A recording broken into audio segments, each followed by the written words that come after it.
जैसे भोजन पा रहे थे भगवान ने थाली साइड हो गया, सामने से हटा दिया। रुक्मिणी माता ने कहा क्या हुआ प्रभु? बोले कोई मुझे पुकार रहा है। कौन पुकार रहा है? बोले एक आतुर होकर जो मेरा भक्त पुकार रहा है। और तुरंत महाराज गरुड़ जी को बुलाया। गरुड़ जी से कहा महाराज चलिए कहाँ चलना है? बोले उस गजेंद्र को बचाना है। गरुड़ जी ने कहा महाराज थोड़ा ठहर जाइए, थोड़ा सा मैं अपना काम करने से चल रहा हूँ। गरुड़ जी के मन में अभिमान आ गया मेरे बिना भगवान का काम चलेगा, चलता ही नहीं मेरे बिना। देखो आज उनको जाना किसी को बचाने के लिए तो मेरा ही सहारा है। भगवान का अच्छा ऐसी बात है। थोड़ी देर बाद गरुड़ आए, बोले चलिए महाराज। भगवान ने कहा अच्छा चलिए। भगवान ने अपनी संगुली को रख दिया गरुड़ की पीठ पर, बोले चलो। गरुड़ ने कहा क्या करें प्रभु? बढ़िया से बैठ जाए तब लेकर के चलूंगा। भगवान ने कहा कि नहीं अब आपको मेरी अंगुली पूरी माता में दिखाऊंगा। अब तो महाराज गरुड़ जी छटपटा गए, पसीने पसीने हो गए और थक छटपटा रहे हैं, परंतु एक इंच मात्र भी भगवान की अंगुली को उठा नहीं सके। भगवान ने कहा अनुमान करते हो कि मैं भगवान को उठाकर के जाता हूँ, तुम्हारी क्या मजा लेकर मुझे लेकर के चलोगे? अरे जब तुम बोलते हो तो मैं तुम्हें अपने पैरों में दबा लूंगा। हमारे अंदर इतनी कौन सी शक्ति है? द्वारिका में सब गयो सोर भयो हमारे। द्वारिका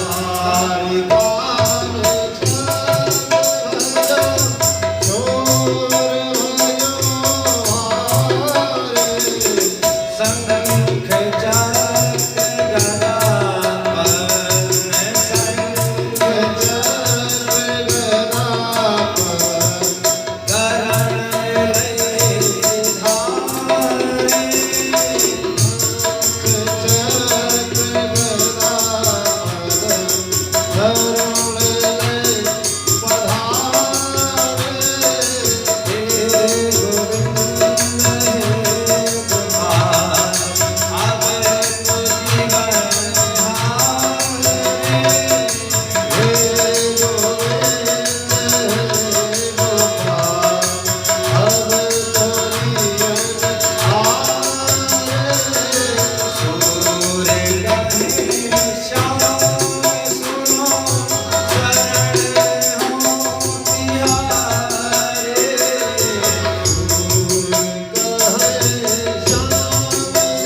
समाधाय प्रजापरम जम प्राग्जन्म शिक्षितम।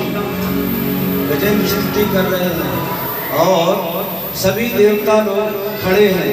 सभी देवता मन में सोच रहे हैं हमारा नाम ले तो हम जाके बचाएं, हमारा नाम नहीं ले रहा तो हम क्यों बचाएं। गजेंद्र किसका नाम ले रहा था? हे गुरु, हे जगत के गुरु, हे नारायण, आप आकर के मुझे बचाइए। सोम तस्वरबलेन गृहीतयातो दृष्ट्वा गणपतिमहरिमुपात चक्रम उत्सुक सांभुजगरम निर्मातृषा नारायणाखिल गुरु भगवान नमस्ते। हे अखिल गुरु, हे नारायण, आप मेरी रक्षा कीजिए, आप मुझे बचाइए बचाइए बचाइए। और जैसे भगवान नारायण का नाम लिया, भगवान नारायण भगवान द्वारकाधीश वहां पधार गए और तुरंत सुदर्शन चक्र को छोड़ दिया। जाकर के सुदर्शन चक्र जी ने ग्राह सिर अलग कर दिया, ग्राह का कल्याण कर दिया। और उसके बाद गजेंद्र को पकड़ करके खींच करके जल के बाहर आए। परीक्षित ने प्रश्न किया, महाराज योशो ग्राह सविशत्या परमाश्चर्य रूपधिक मुक्तो देवन शापेन हुहुर्गंधर्व सत्तमा। स्तुति तो भगवान की गजेंद्र ने की थी और कल्याण सबसे पहले भगवान ने ग्राह का कर दिया। आखिर ऐसा क्यों? जिसने बुलाया था उसके पहले सबसे पहले गजेंद्र ने स्तुति की तो आकर के गजेंद्र को बचा लेता। हो सकता है जितने देर में आए उतने समय डूब जाता। तो सुखदेव स्वामी कहते राजन, भगवान का स्वभाव, भगवान कहते हैं जो मेरी शरण में आए मुझे चिंता नहीं है, मुझे कोई परवाह नहीं है। मेरी शरण में आए मुझे भजे ना भजे कोई चिंता नहीं।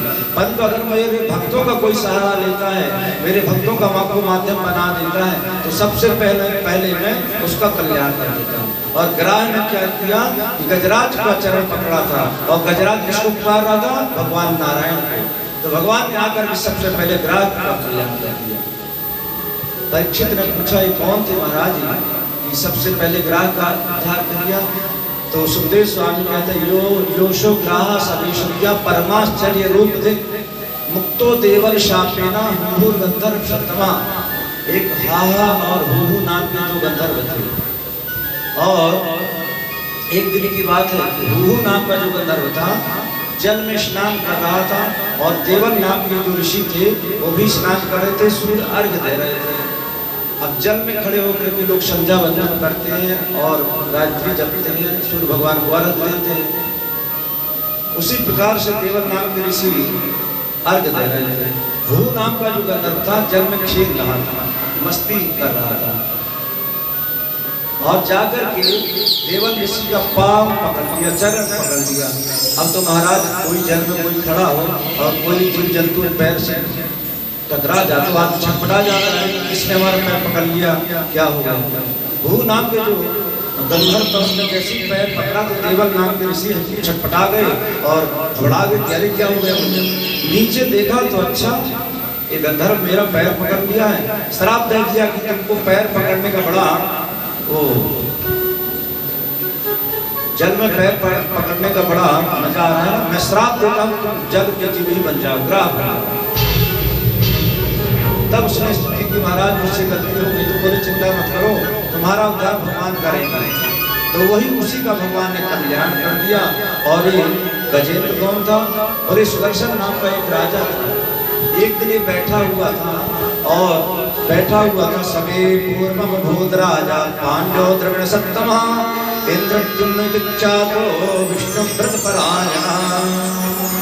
एक दिन की बात है कि राजा बैठा हुआ था वन में और बैठा हुआ था कि एक महात्मा आए और महात्मा वो आता हुआ देखकर कि हाथी के समान मस्ती से बैठा हुआ है, ना कोई सम्मान किया और पैर फैला के बैठ गया। महात्मा ने देखा अरे हाथी के समान बैठा है, इसमें शर्म नहीं आ रही है, और श्राप दे दिया कि तुम हाथी के समान बैठे हो, श्राप देता हूँ तुम हाथी हो जाओ। उसने स्तुति की तो महाराज कहा कि ठीक है तुम्हारा कल्याण भगवान के द्वारा होगा। तो भगवान ने उसका भी कल्याण कर दिया और ग्राह का भी कल्याण कर दिया। इसके बाद मन्वंतरी की कथा श्रवण कराते हैं सुखदेव स्वामी परीक्षित को। और एक बार क्या हुआ कि दुर्वासा ऋषि जो थे ना, दुर्वासा ऋषि वैकुंठ में गए और माता लक्ष्मी ने एक बहुत अच्छी मणि की माला दी। दुर्वासा ऋषि उस मणि की माला को लेकर के आ रहे थे और सोचा कि ये मणि की माला मेरे किसी काम की तो नहीं, मैं तो ऋषि महात्मा ठहरा सब ठहरा, मैं इस कीमती माला को क्या करूँगा लेकर। सोचते हुए आ ही रहे थे कि महाराज ऐरावत हाथी पर चढ़ करके इंद्र चले आ रहे थे। रास्ते में इंद्र मिल गए तो दुर्वासा ऋषि ने उस माला को इंद्र को दे दिया। बोले ये लक्ष्मी माता का दिया हुआ प्रसाद है, आप इसको ले लीजिए, आप राजा हैं तो आपको अच्छा लगेगा। और इंद्र ने क्या किया, उस माला को लेकर के अपने हाथी के सिर पर डाल दिया। दुर्वासा तो वहां से जा रहे थे, चले गए वहां से, और जैसे उस माला को हाथी के सिर पर डाला तो हाथी ने क्या किया कि सूर से पकड़ करके उस माला को पैरों में नीचे कुचलने लगा। पीछे मुड़कर के दुर्वासा ऋषि ने देखा, अरे इतना बड़ा अपमान, श्राप दे दिया कि स्त्री से लक्ष्मी से तुम चुप हो जाओ, अलग हो जाओ। 32 प्रकार के अपराध होते हैं, उसमें से प्रमुख कौन है? बोले भगवान के सामने पैर करके बैठना और भगवान के ऊपर चढ़ी हुई जो फूल मालाएं उसको इधर उधर फेंकना, उस पर अगर पैर पड़ जाए तो वो भी अपराध ही होता है। और भगवान का जो चरणों तक है उसको इधर उधर फेंकना, वो भी एक प्रकार का अपराध है। और ये अपराध है इंद्र से हो गए। यदा श्री काम स्त्री श्राप दे दिया कि तुम श्री से च्युत हो जाओ। अब तो जैसी श्राप दिया महाराज कि असुरों को मौका मिल गया और असुरों ने आकर के आक्रमण कर दिया स्वर्ग पर। देवता लोग इधर से उधर भागने लगे, भगवान के पास गए। भगवान ने कहा गलती तो तुमने की है, परंतु एक उपाय है, क्या? बोले समुद्र मंथन करो और समुद्र मंथन से जो चीज अमृत निकलेगा उसको तुम पान कर लेना, पी लेना, अमर हो जाओगे। ध्यान देना, समुद्र से और भी चीजें निकलेगी, उसमें समझौता तुमको करना पड़ेगा। देवता ने कहा ठीक है, और समुद्र मंथन की तैयारी कर रही है। हरिओम विसंतेया सकाया जगोरवे अहिम पुष्पदेवा पद्मिते हरे सिद्ध कन्ने छन्नवे पतियो मां पुरुषवेशनम। महाराज मंद्राचल की मखानी बनाई गई और वासुकीनाथ की रस्सी बनाई गई और समुद्र मंथन प्रारंभ हुआ। देवताओं ने पूंछ का भाग पकड़ लिया और असुरों को मुक्ति कर पकड़ा दिया। असुरों ने कहा गलत लगा, असुर लोग पूंछ में आ गए और फिर देवताओं की तरफ चले गए। अब तो मंथन प्रारंभ हुआ। किसी ने कहा, असुरों ने से किसी ने कह दिया, अरे तुम लोग क्या कर रहे हो, देख रहे हो सर के जो पिछला भाग होता पीछे का भाग बहुत अशुद्ध माना जाता है। देवता लोग हमारे साथ चल कर रहे हैं, क्या करना चाहिए? बोले हमको उसका मुख्य भाग पकड़ना चाहिए। और मुख की तरफ असुर लोग चले गए फिर से, और देवता लोग पूंछ पकड़ने लगे। फिर से मंथन प्रारंभ हो गया। अब तो मंथन होने लगा, होते होते धीरे धीरे मंद्राचल जो पर्वत था धीरे धीरे नीचे जाने लगा।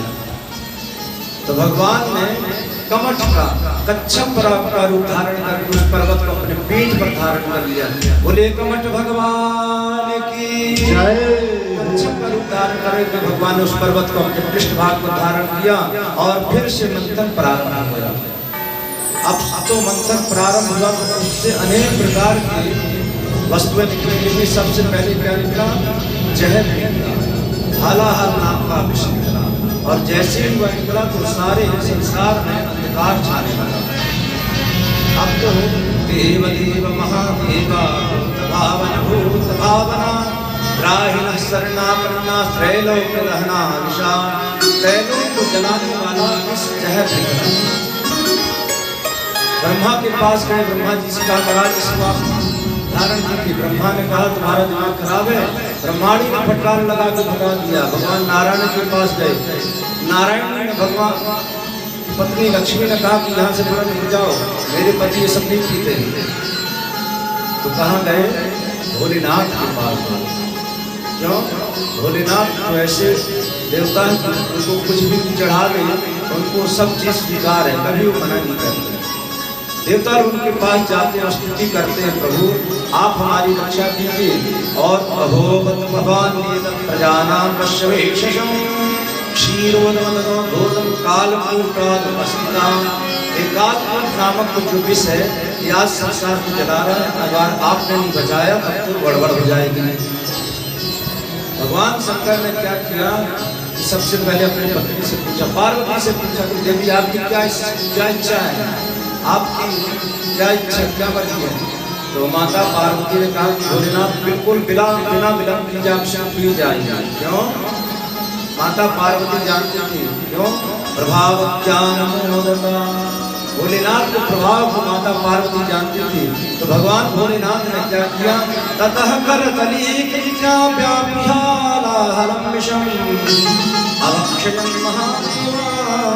भगवान भोलेनाथ ने करतल में अपने हाथों में जहर को लिया और अवक्षेप महादेवा कृपया भूत भावना, भगवान जगत के कल्याण के हेतु से उसको हाथ में लिया और उस जहर को पान करने लगे।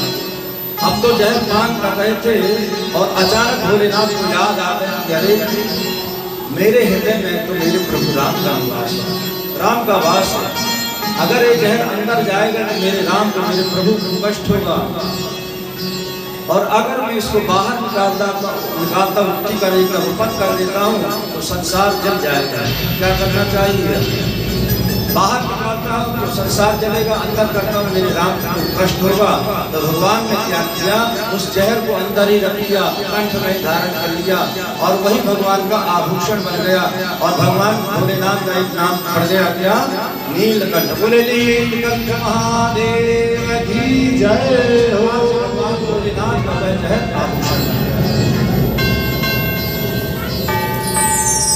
और इसके बाद देवताओं ने भगवान भोलेनाथ की बहुत सुंदर स्तुति की। अब स्तुति आदि करने का समय नहीं है, क्योंकि आगे जल्दी से जल्दी भगवान का प्राकट्य उत्सव भी मनाना है और भगवान राम की भी कथा है। और जो लोग दूर से आए हैं बिल्कुल चिंता नहीं करें, सारी व्यवस्था उनके भेजने के लिए यहाँ से की गई है। तो कोई ये नहीं सोचा कि अकेला हो जाए तो हम जाएंगे, चिंता नहीं करेंगे, सबकी व्यवस्था की जाएगी।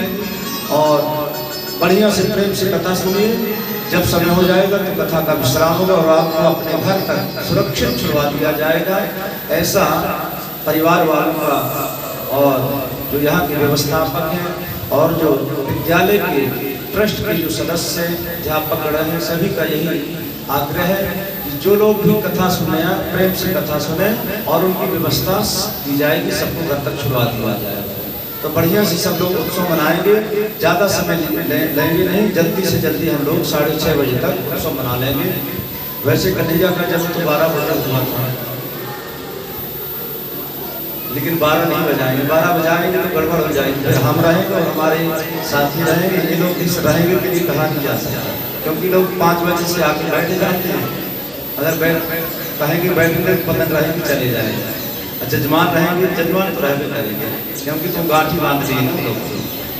वकील साहब तो गांठी बांधे, जजमान वो तो बैठेंगे क्योंकि गांठी बांधी है। 7 दिन के लिए बंधे हैं, वो हमसे छुड़ाकर कहीं जा नहीं सकते।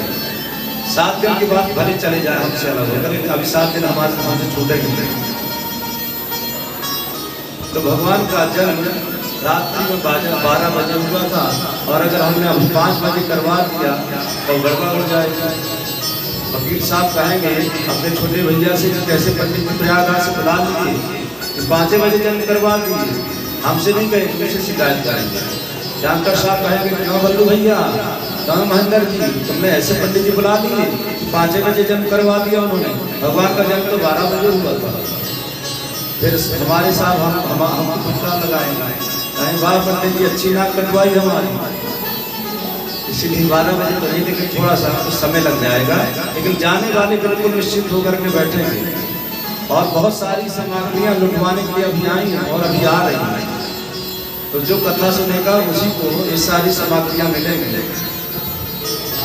तो भगवान का जन्मोत्सव है, बड़े धूमधाम से मनाएंगे।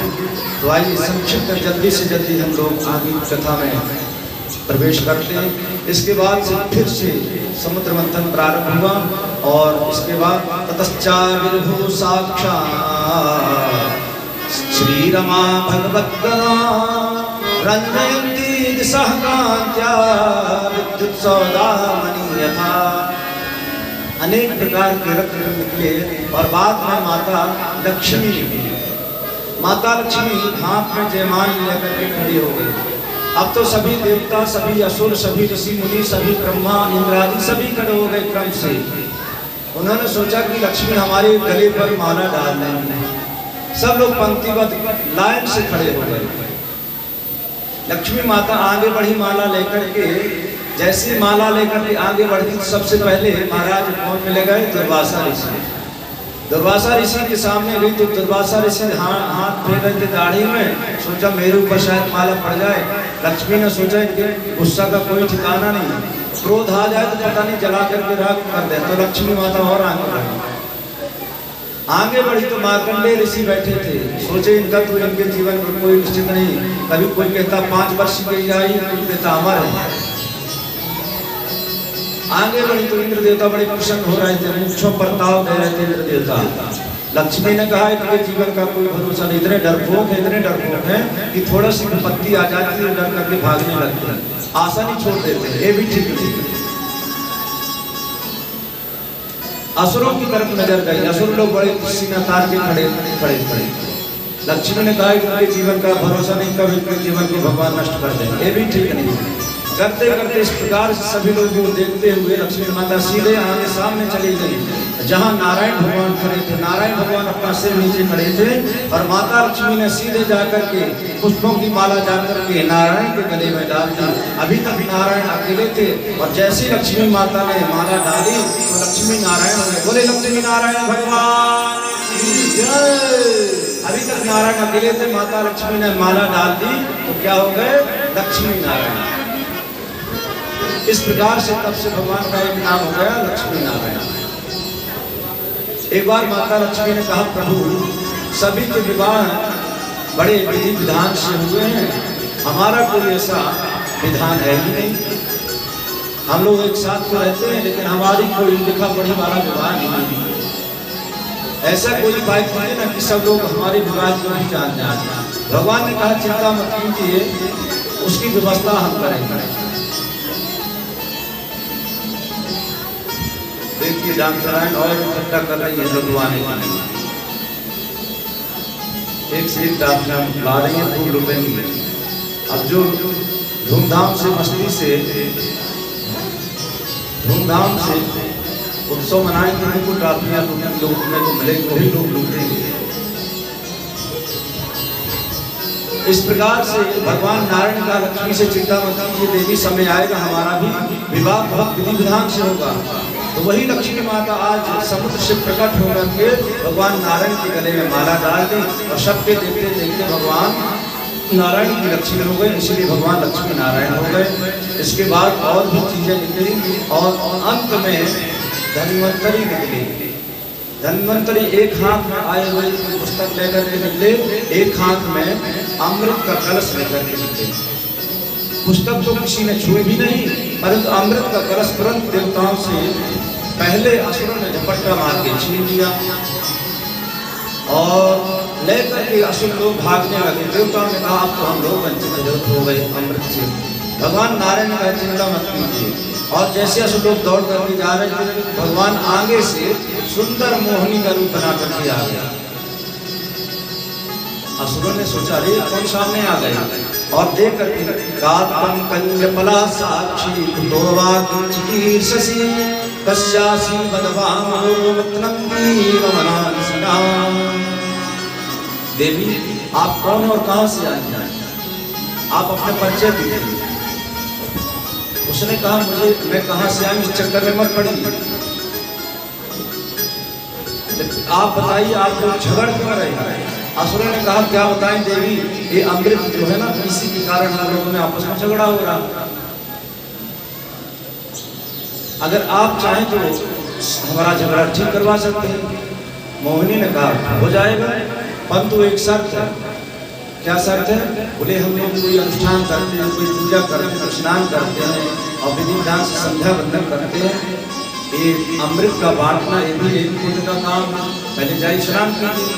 अब सब लोग मदिरा पान किए हुए थे और जाकर के गरम गरम समुद्र के जल में स्नान कर रहे हैं और मस्ती छा रही उनको। इधर भगवान ने क्या किया कि देवताओं को पंक्ति से बैठा दिया और सबको अमृत पान कराने लगे। और कथम कश्यप दाया कौशल्या में संगता विश्वासम पंडितो जातो कामने सुनया। सबको अमृत पान कराने लगे भगवान। एक राक्षस था जिसका नाम था राहु।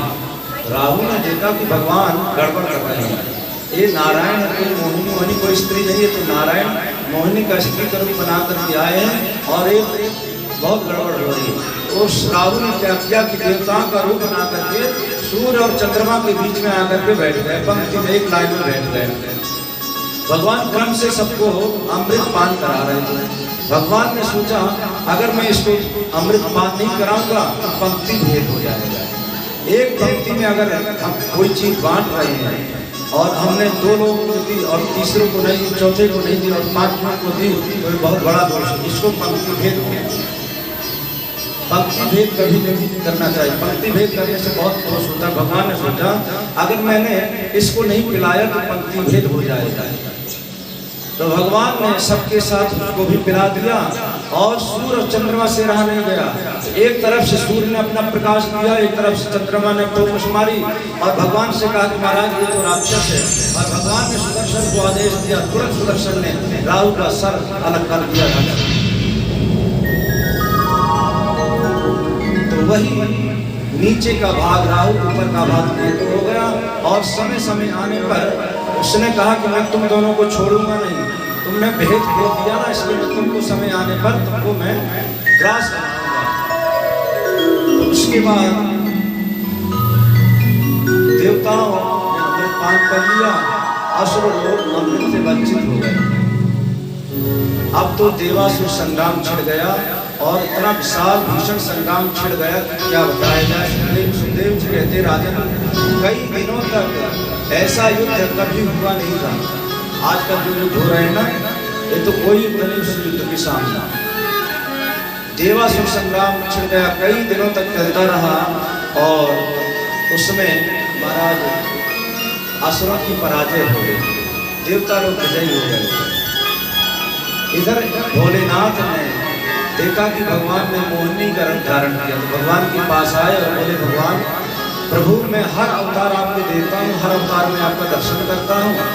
अब मैं आपका ये अवतार भी, इस अवतार को मैं देखना चाहता हूँ, दर्शन करना चाहता हूँ। भगवान ने कहा इस अवतार के चक्कर में मत पड़िए आप। भगवान भोलेनाथ नहीं माने तो भगवान ने मोहिनी का रूप भगवान भोलेनाथ को दिखा दिया और इसके बाद मोहिनी का रूप देखने के बाद भोलेनाथ थोड़ा सा अस्तव्यस्त हो गए। भगवान ने कहा चिंता मत कीजिए और इसके बाद फिर बले पदत्रयं भूमि कस्मात् हरिदया जता भूतेश्वरं प्रणलबद्धाब्दोपबन्धनं। इसके बाद राजा बलि को महाराज शुक्राचार्य ने अमृत के द्वारा, अमृत संजीवनी विद्या के द्वारा जीवित कर दिया और फिर से राजा बनाया। और राजा बनाने के बाद एक दिन की बात है कि महाराज बृहस्पति स्वर्ग में गए इंद्र देवताओं के पास, सभा लगी हुई थी और अभिमान में आकर के बृहस्पति का सम्मान नहीं किया। और बृहस्पति ने देखा अच्छा इनको इतना बड़ा अभिमान हो गया और बृहस्पति वहीं से सीधे उल्टे पांव वापस आ गए और सीधे अपने आश्रम को छोड़ करके कहीं और चले गए, अंतर ध्यान हुआ, किसी को पता नहीं चला।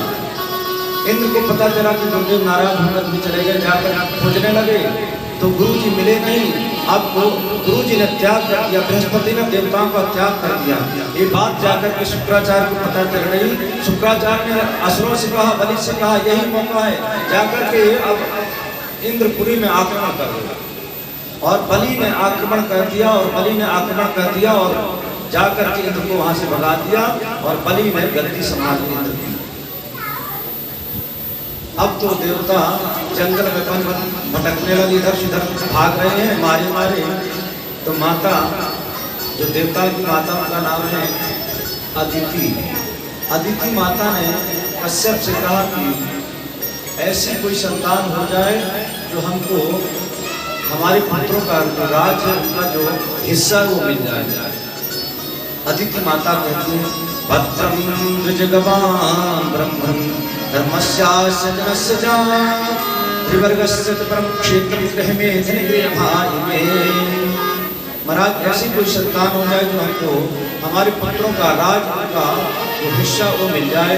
कश्यप जी ने कहा देवी परेशान मत होइए, और कश्यप जी ने एक व्रत बताया, उस व्रत का नाम है पयोव्रत। देवी इस व्रत को 12 दिन करना पड़ेगा। फाल्गुन महीना की शुक्ल पक्ष की प्रतिपदा से लेकर के द्वादशी पर्यंत अर्थात 12 दिनों तक अगर इस व्रत को आप करेंगे तो भगवान नारायण आपके यहाँ जरूर अवतार लेंगे, प्रकट हो जाएंगे आपके यहाँ। माता अदिति ने उस व्रत को किया और 12 दिनों तक सिर्फ दूध पान करती।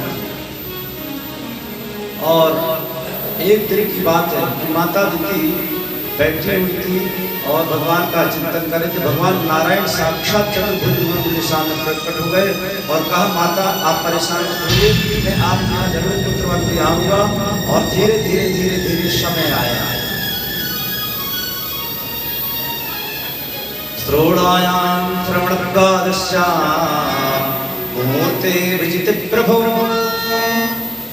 सर्वे नक्षत्रतारास्तज्जन्मस्तक्षिणा।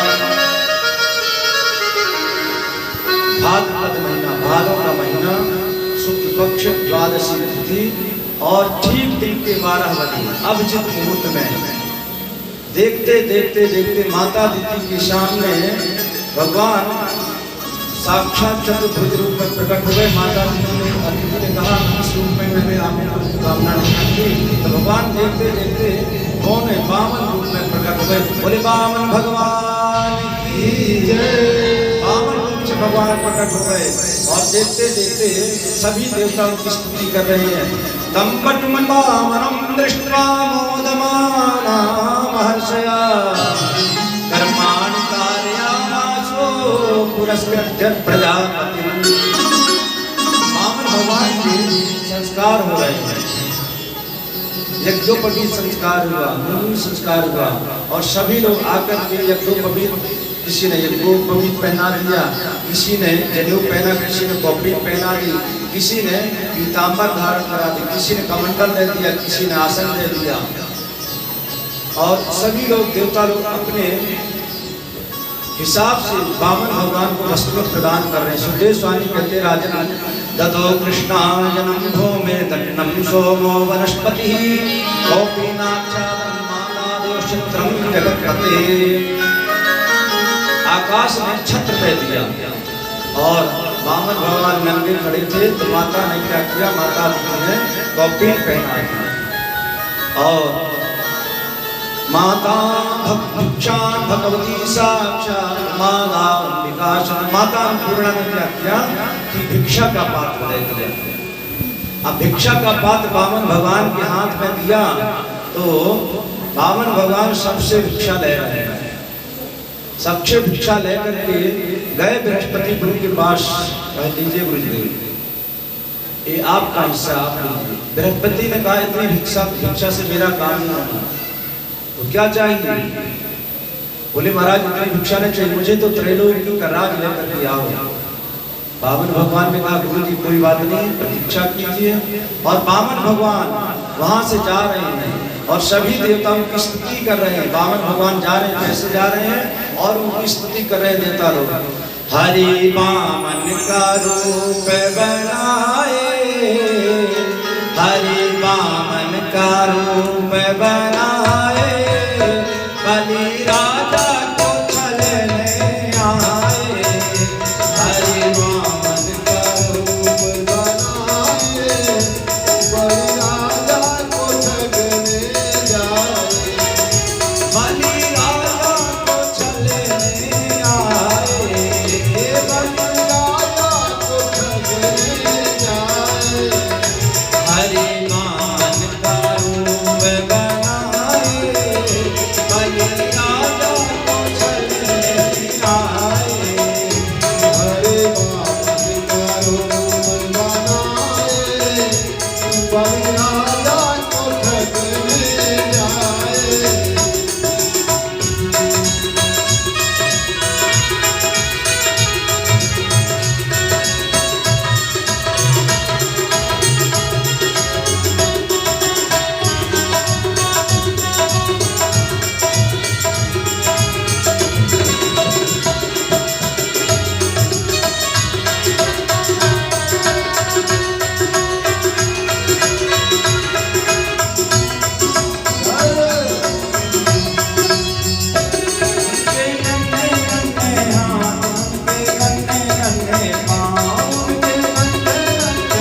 बलि राजा मगल में आए, हरि वामन का रूप बनाए, बलि राजा मगल में आए।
आज लुटा कर सर्वस्व अपना मान ले कहना मेरा। आज लुटा कर सर्वस्व अपना मान ले मेरा कहना। मिट जाएगा पल में तेरा,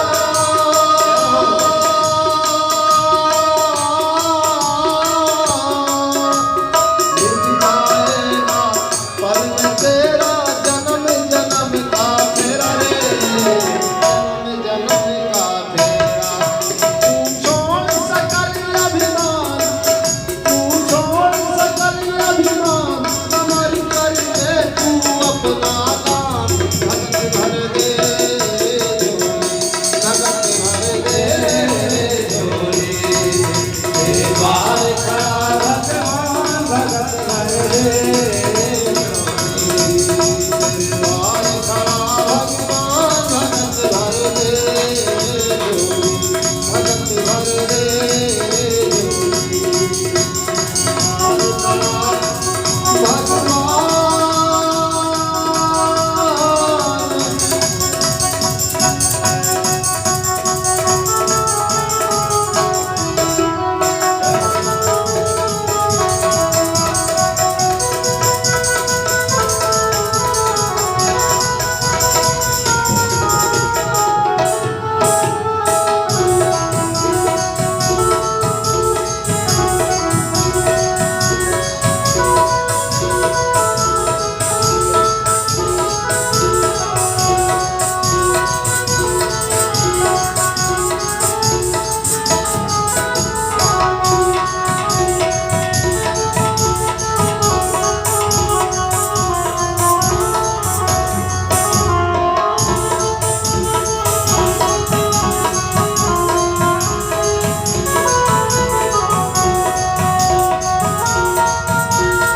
भगवान जा रहे हैं और जा करके राजा बलि के यज्ञ के समीप पहुंच गए।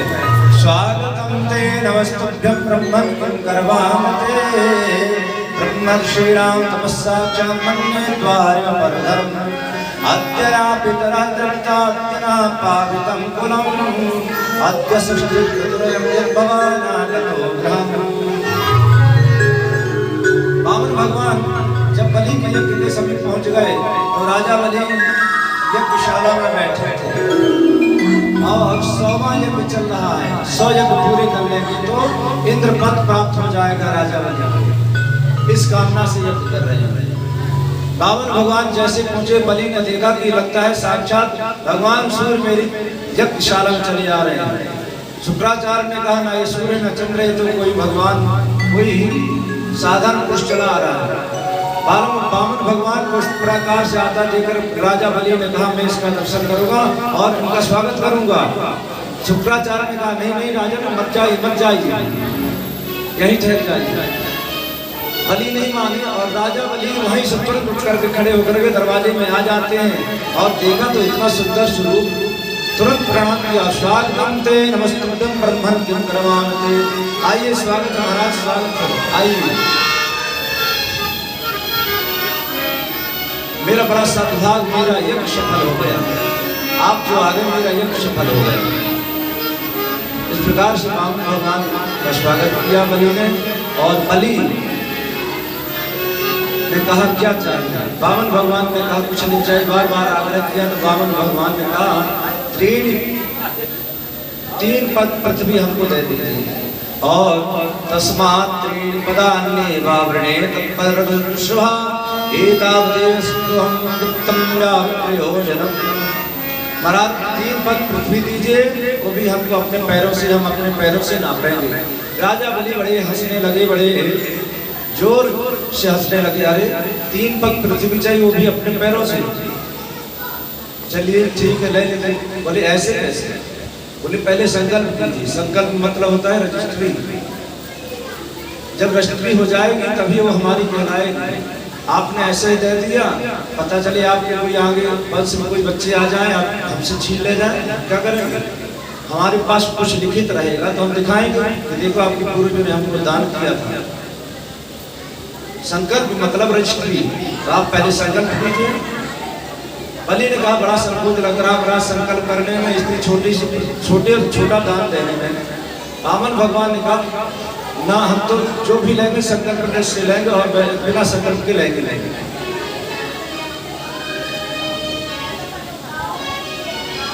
राजा बलि तैयार हुए संकल्प के लिए। तो बामन भगवान जब संकल्प के लिए जोर दे रहे थे तो शुक्राचार्य बात सुन रहे थे। शुक्राचार्य ने सुनाई, बार बार संकल्प पर क्यों जोर दे रहे हैं? तो आंख बंद करके ध्यान लगाए तो देखा, अच्छा ये नारायण देवताओं को कार्य साधने के लिए यहाँ आए हैं। और हाथ पकड़ के बलि का दूर ले गए। बोले, ए सवेरो चले साक्षात भगवान विष्णुरप्ययः राजन कश्यपादित्यर्जातो देवानां कार्य साधकः। इस साक्षात नारायण देवताओं का कार्य साधने के लिए यहाँ आए हैं। ना 51 ना 52, ये साक्षात नारायण ही, इनके चक्कर में नहीं पड़ना। आप छोड़ दीजिए, मना कर दीजिए कि हम नहीं दे सकते। बलि ने कहा, महाराज कैसे मना कर दूंगा? मैंने इनको वचन दिया कि मैं दूंगा, और वचन दिया तो दूंगा तो दूंगा। शुक्राचार्य ने बहुत से उदाहरण दे दिए। बोले, राजन कई ऐसी जगह होते हैं जहाँ झूठ बोलने से दोष नहीं लगता है। कहाँ कहाँ? बोले, स्त्री सुनर में विवाहे जा प्रत्यर्थे प्राण संकटे। राजन 8 जगह ऐसी शास्त्रों में बताई गई जहाँ झूठ बोलने से दोष नहीं लगता है। पहली कौन सी जगह है? बोले, स्त्री। अगर स्त्री से किसी प्रकार से झूठ बोलना पड़े तो वो झूठ नहीं कहलाता। नर्म अर्थात हंसी विनोद में, हंसी मजाक में झूठ बोल दिया जाए तो दोष नहीं लगता है। स्त्री सुनर में विवाहे जा, किसी कन्या का विवाह हो रहा हो और हमारे झूठ बोलने से अगर उस कन्या का विवाह हो जा रहा है तो झूठ बोलने से दोष नहीं लगता है। वृत्यर्थे प्राण संकटे, किसी की वृत्ति, किसी की नौकरी, किसी की आजीविका संकट में अगर हमारे झूठ बोलने से उसकी आजीविका बच सकती है तो राजन झूठ बोलने में कोई दोष नहीं होता है। वृत्यर्थे प्राण संकटे, किसी का प्राण संकट में और अगर हमारे झूठ बोलने से उसका प्राण बच जाए तो भी झूठ बोलने से दोष नहीं होता है। इसलिए इसको मना कर दीजिए कि मैंने कोई संकल्प करने का कोई प्रतिज्ञा नहीं कीजिए, आप यहाँ से जाइए, मैं नहीं दे सकता। बलि ने कहा, आप मेरे गुरु हैं और किस प्रकार की बात कर रहे हैं? मैंने संकल्प किया देने के तो मैं दूंगा इनको, अभी चाहे भगवान है। और दूसरी बात, एक बात और, बलि कहते हैं, महाराज अगर ये नारायण है, नारायण तो सब कुछ इनका दिया ले जाए। अगर ये कोई राक्षस या असुर है, माया भी है तो मेरे बाणों से बच नहीं सकते हैं। और अगर ये बामन है तो बामन में कितना, 3 पैर में कितना, 3 पैर में कितना नापेंगे। इस प्रकार से बार बार मना करने पर भी बलि माने नहीं और बलि तैयार हो गए। संकल्प किया, संकल्प करने के लिए जैसे तैयार हुए तो शुक्राचार्य से रहा नहीं गया और शुक्राचार्य उस टोंटी में जाकर के विराजमान हो गए। तो जल निकल ही नहीं रहा तो संकल्प हो कहाँ से। राजा बलि ने कहा महाराज जल क्यों नहीं गिरा। शुक्राचार्य ने कहा, भगवान ने कहा मुझे पता है। और भगवान ने अपने आसन से कुछ निकाला और उस टोंटी में थोड़ा सा कहा कि देखो कुछ कचरा जमा हुआ है। और जैसे उस टोंटी में लगाया उसको तो शुक्राचार्य की दांत भी चली गई। शुक्राचार्य वहां से रक्त बहाते वहां से चले गए और महाराज शुक्राचार्य वहां से प्रस्थान कर गए। और राजा बलि ने संकल्प लिया 3 पग पृथ्वी देने का। अब तो महाराज बोले चलो प्रणाम करो। अब जैसे ही बलि ने प्रणाम किया और राजा बलि प्रणाम करने के लिए झुकते हैं और प्रणाम करके भगवान ने क्या किया, एक पैर उठाया और एक पैर से ही सीधे उठाया और जाकर कहाँ पहुंचा, ब्रह्मांड में जाकर ब्रह्मांड पिता को फाड़ता हुआ गया और उससे जल निकला और उस जल ने भगवान के चरणों को धो दिया। उसी जल को ब्रह्मा ने अपने कमंडल में धारण रख लिया। और इसके बाद दूसरे पैर से सारे संसार को नाप लिया। तीसरे पैर में देने के लिए कुछ बचा ही नहीं बलि के पास। भगवान ने बताओ तीसरा पग कहाँ रहा है। अपने 3 पग देने का वचन दिया था, बताओ तीसरा पग कहाँ रहा। बलि ने कहा महाराज अभी तक आपने मेरे धन को नापा, मेरी संपत्ति को नापा है। अब आप बताइए कि धन बड़ा है कि धन देने वाला बड़ा है। भगवान ने कहा कि धन देने वाला बड़ा है। बोले अभी तक आपने मेरी संपत्ति को नापा, अभी मैं मांगू आप मुझे नापेंगे। और भगवान ने बलि को अपना बना लिया और इस प्रकार से बलि बामन को हो गए। और प्रहलाद जी स्तुति करते हैं, बलि ने स्तुति की और बलि की पत्नी विंध्या बलि थी, उसने स्तुति की। बलि की कन्या थी रत्नमाला। उसने देखा भगवान के बामन के रूप को तो बड़ा मोहित हो गई, कितना सुंदर स्वरूप है, कितना सुंदर लग रहा है।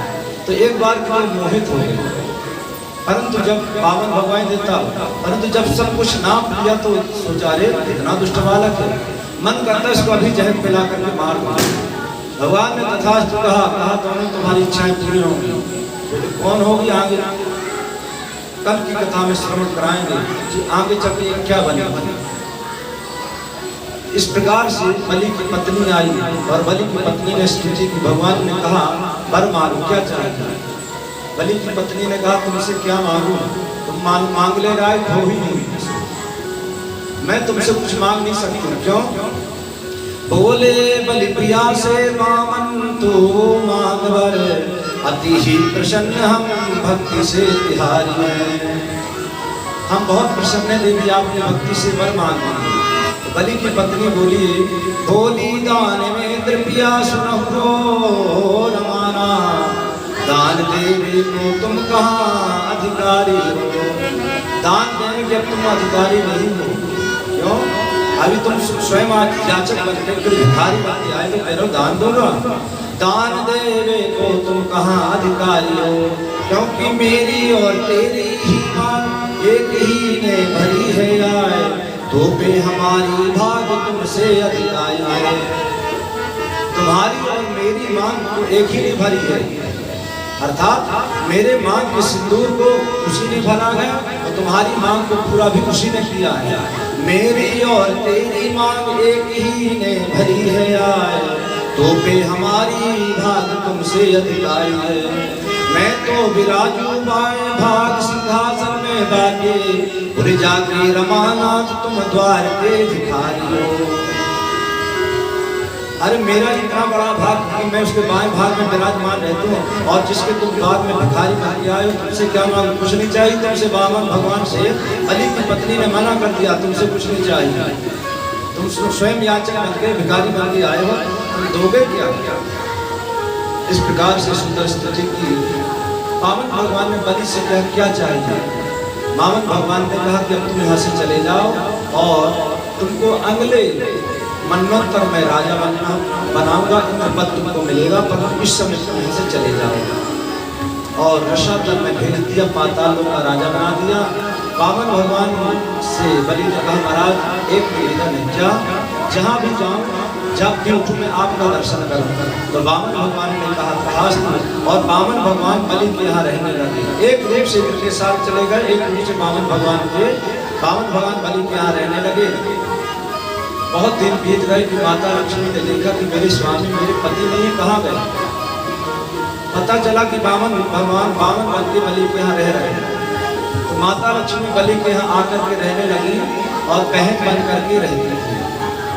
एक दिन की बात है कि श्रावण का महीना शुक्ल पक्ष की तिथि पूर्णिमा तिथि थी। वामन भगवान को देख करके माता लक्ष्मी बड़ी परेशान हो गई थी और बलि के हाथ में कलावा बांध दिया। बलि ने कहा देवी बहन क्या चाहिए। लक्ष्मी ने कहा जो आपके दरवाजे पर खड़े हैं ना द्वारपाल बन के, ये मुझे दे दीजिए।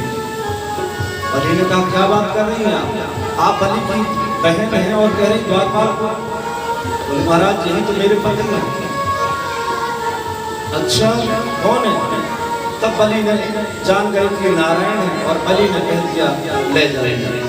एक रूप से वामन भगवान बलि की रक्षा करते हैं, एक रूप से वामन भगवान लक्ष्मी के साथ चले गए। इस प्रकार से वामन भगवान की कथा यहाँ पर होती है। बलि को आशीर्वाद दिया, बोले वामन भगवान की। इस प्रकार से सुखदेव स्वामी आगे की कथा श्रवण कराते हैं कि मत्स्य अवतार भगवान ने किस प्रकार से लिया और जब प्रलय का समय आया तो भगवान ने मछली का रूप धारण किया था। और इसके बाद नवम स्कंद में हम लोग प्रवेश करते हैं। नवम स्कंद में अम्बरीश आदि राजाओं की कथा श्रवण कराते हैं। किस प्रकार से राजा अम्बरीश एकादशी व्रत रहते थे और दुर्वासा ऋषि ने परीक्षा ली, अम्बरीश ऋषि पास हो गए और मांधाता आदि कथा श्रवण कराए। मांधाता की आगे चल के शंकु हरिश्चंद्र आदि राजा हुए और इन्हीं के वंश में सगर हुए। सगर के 60,000 पुत्र हुए और 60,000 पुत्रों से अपराध हुआ। क्या अपराध हुआ कि कपिल के आश्रम में गए और कपिल के आश्रम में जाकर उन्हें परेशान करने लगे। कपिल मुनि ने आंखें खोली तो जल करके राख पूछा महाराज कैसे इनका कल्याण होगा। बोले महाराज इनका कल्याण कैसे होगा कि गंगा आएंगे, गंगा का स्पर्श होगा तब इनका कल्याण होगा। तो इनके वंश में कई लोगों ने तपस्या की, अंशुमान में असमंजस सभी ने तपस्या की, कोई सफल नहीं हुआ। तो भगीरथ ने तपस्या की, भगीरथ गंगा को लाए और भगीरथ ने सबको तार दिया। इसके बाद अंशुमान चा तपस्ते पे गंगा ने कामया कालम महान और इन्हीं के वंश में आगे चल के राजा हुए खंडवान के देववा हुए, रघु के प्रदुश्रवा और इन्हीं के आज के महाराज दशरथ हुए। अब हम लोग 2-4 मिनट के लिए महाराज दशरथ जी की राजधानी अवध में प्रवेश करते हैं। महाराज अवध के अयोध्या के राजा कौन है? दशरथ है। और दशरथ राजा है, संतान कोई है नहीं, चतुर्थापन लग गया है। और एक दिन चिंता सताने लगी। महाराज अरुंधति एक दिन आती है वशिष्ठ की पत्नी और अरुंधति अपने पुत्र को लेकर के आई और जोर से चुटकी काट देती है। अब तो बालक जोर से रोने लगा। दशरथ ने पूछा महाराज क्यों रो रहा है बालक। अरुंधति ने कह दिया महाराज इसलिए रो रहा है कि अभी सोच रहा है कि आगे आपके वंश में कोई होगा नहीं तो मैं किसका पुरोहित बन के रहूंगा, क्योंकि वशिष्ठ जी तो पुरोहित बने तो आप थे, परंतु ये सोच रहा है कि अब कोई रहेगा नहीं तो किसका पुरोहित बनेगा। ये बात दशरथ जी के मन को लग गई और सोचने लगे क्या किया जाए। तो सीधे कहाँ जाते हैं, वशिष्ठ ऋषि के पास जाते हैं। वशिष्ठ ऋषि के पास जाकर पूछा महाराज क्या किया जाए। वशिष्ठ ऋषि ने कहा मुझे भगवान ने वचन दिया था कि मैं जरूर आऊँगा। तो भगवान ने कहा कि जरूर आएंगे। तो वशिष्ठ ऋषि ने सिंगी ऋषि से यज्ञ करवाया और यज्ञ करवाया तो उससे अग्नि देवता प्रकट हुए और अग्नि देवता प्रकट होकर चरु लेकर निकले और महाराज दशरथ के हाथ में दिया। महाराज दशरथ ने उस चरु को, उस खीर को लिया और अपनी तीनों रानियों को एक बराबर बांट दिया। तीनों रानी को एक बराबर बांट दिया। कौशल्या को, कैकेयी को सुमित्रा। तो कथा आती है कि जब सुमित्रा को दिया तो कोई पक्षी उड़ करके आया और सुमित्रा के हाथ से उस चरु को, उस खीर को उड़ा करके उठा करके लेकर उड़ गया और उड़ता गया, जाकर के पर्वत पर पहुंचा, एक पेड़ पर बैठ गया। उसी पेड़ के नीचे माता अंजनी बैठी हुई थी। माता अंजनी बैठी हुई थी कि उनकी गोदी में जाकर के उस पक्षी को कुछ बोलने का मन हुआ तो उसके मुख से वह खीर चल निकल करके जाकर के माता अंजनी की गोद में गिरी। माता अंजनी ने उस खीर को लिया, भगवान का प्रसाद समझ करके उसको पा लिया। उसी से हनुमान जी का प्राकट हुआ। बोले हनुमान जी महाराज की। प्रकार से हनुमान जी का प्राकट हुआ। और इसके बाद महाराज सुमित्रा तो बड़ी परेशान हुई, चिंता में पड़ गई कि अब क्या किया जाए। तो कैकेयी और कौशल्या ने बहुत सुंदर बात कही। कौशल्या माता ने कहा कि देखो अभी मैंने अपना भाग खाया नहीं। तो कौशल्या माता ने भी आधा दे दिया, कैकेयी ने भी आधा दे दिया। तो सुमित्रा माता ने कहा आप दोनों ने अपना अपना भाग दे दिया तो मैं आप दोनों को वचन देती हूँ अगर मेरे 2 संतान होती हैं, 2 पुत्र हुए तो दोनों को आपकी सेवा में समर्पित कर दूंगी।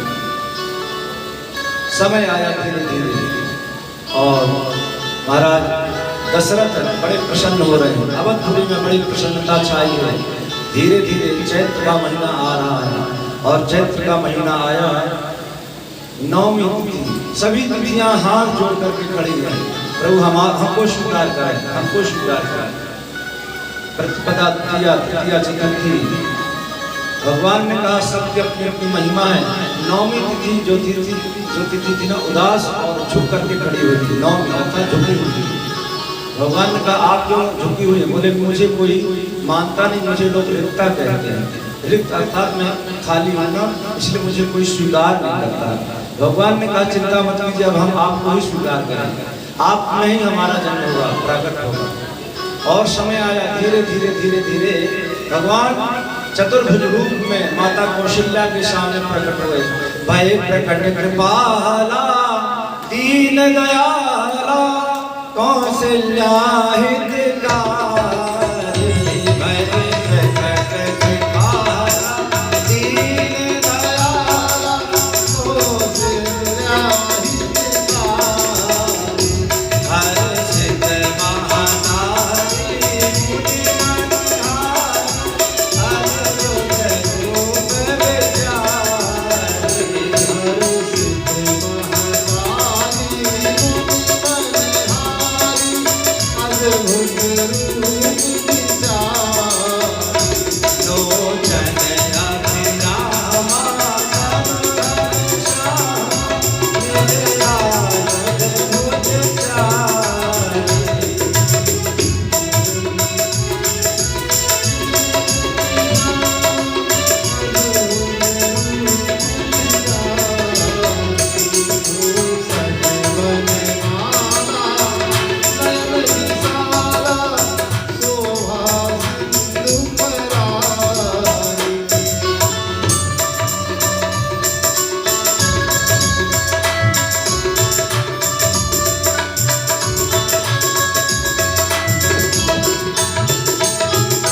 माता बोली अभी नहीं, ऐसे छोटे होता है बालक। जब जब लेता है तो छोटा सा होता है और बालक को गोदी में लेने उठना शुरू करता है। आप तो उतने बड़े बने, ऐसा नहीं होता। क्या करना पड़ेगा? तो आपको शिशु बनना पड़ेगा, छोटा बनना, बालक बनना पड़ेगा। भगवान ने क्या किया कि जैसे शिशु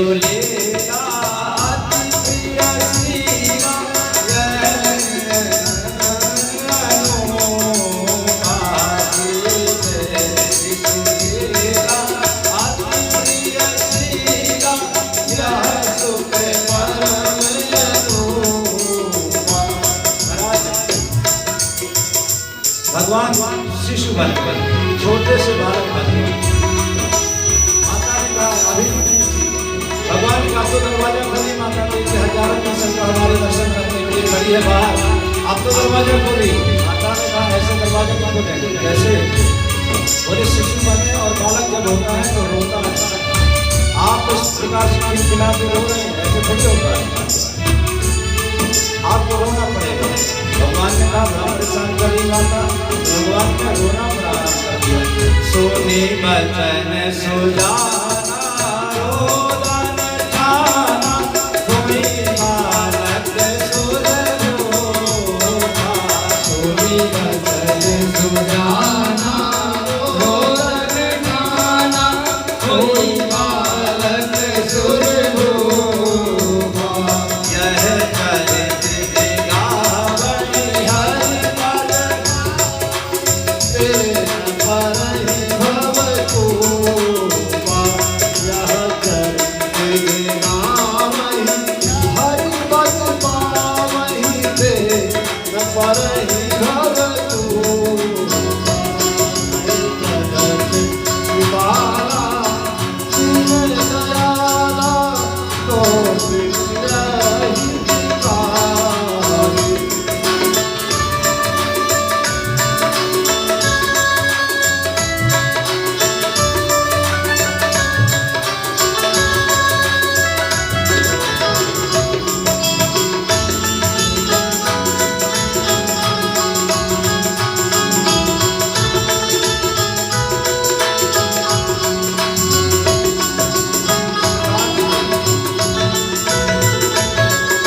जैसे प्रभु ने रोना प्रारंभ कर दिया।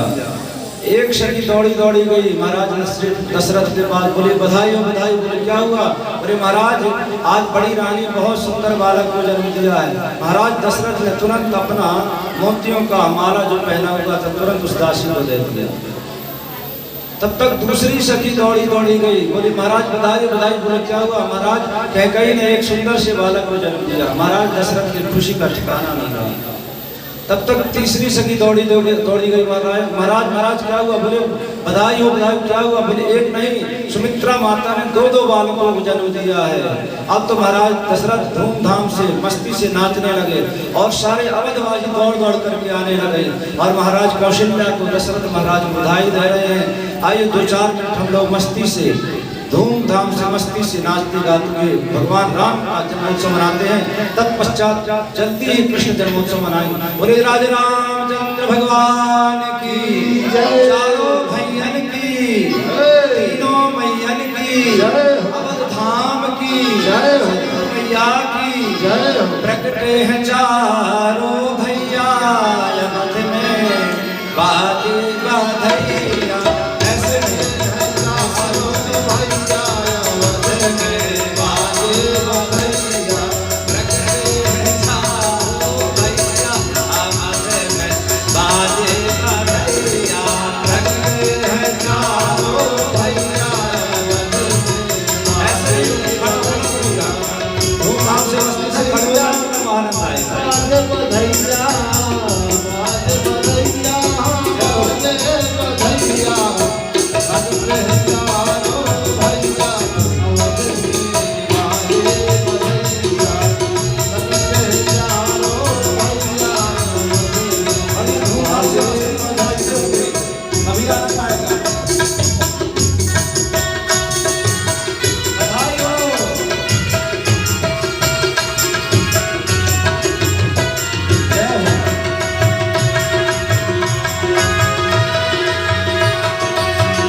राजा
जानो भैया की जय हो तीनों मैया की जय हो। अभी तो राम जन्मोत्सव है, अभी तो कन्हैया का जन्मोत्सव बाकी है।